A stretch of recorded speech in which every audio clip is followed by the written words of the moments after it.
Salam satu cangkul. Nah, di video saya kali ini saya tidak akan menggurui cara bertani siapapun. Saya hanya menceritakan pengalaman saya sebagai seorang petani. Nah, di video kali ini ada sebuah pertanyaan, manakah yang lebih efektif seandainya kita menggunakan media tanam, baik itu polybag atau planter bag.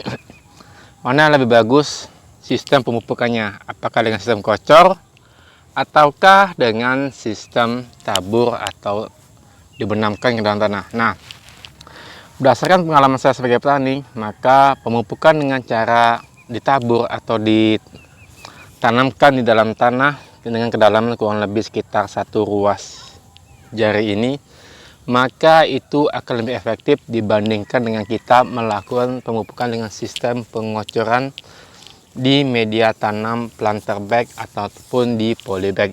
Kenapa saya bilang seandainya kita menggunakan sistem kocor di tanaman kita dalam pemupukan, maka hanya sepersekian persen pupuk tersebut akan terserap oleh tanaman. Kenapa saya bilang begitu? Karena dia akan hanyut atau larut dengan setiap kita menyiram tanaman tersebut. Misalnya hari ini kita melakukan pemupukan pengocoran. Nah, bisa jadi besok pagi atau sore kita sudah melakukan penyiraman.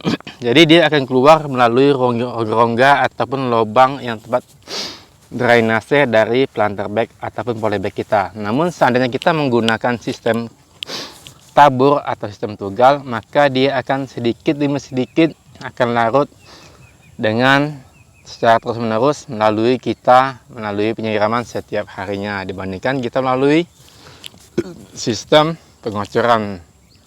Jangan disamakan antara sistem pengocoran di tanah yang seperti ini, karena dia akan menyebar ke seluruh bagian tanah dan akan tertahan di tanah yang dangkal atau yang keras. Beda dengan sistem penanaman dengan sistem media tanam polybag atau planter bag, maka dia akan cepat larut melalui penyiraman kita yang setiap hari menyiram tanaman kita.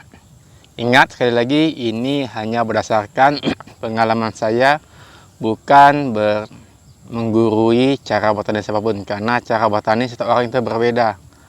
Oke kawan, akhirnya Ahmad Vlogger Kemang undur pamit. Wassalamualaikum warahmatullahi wabarakatuh.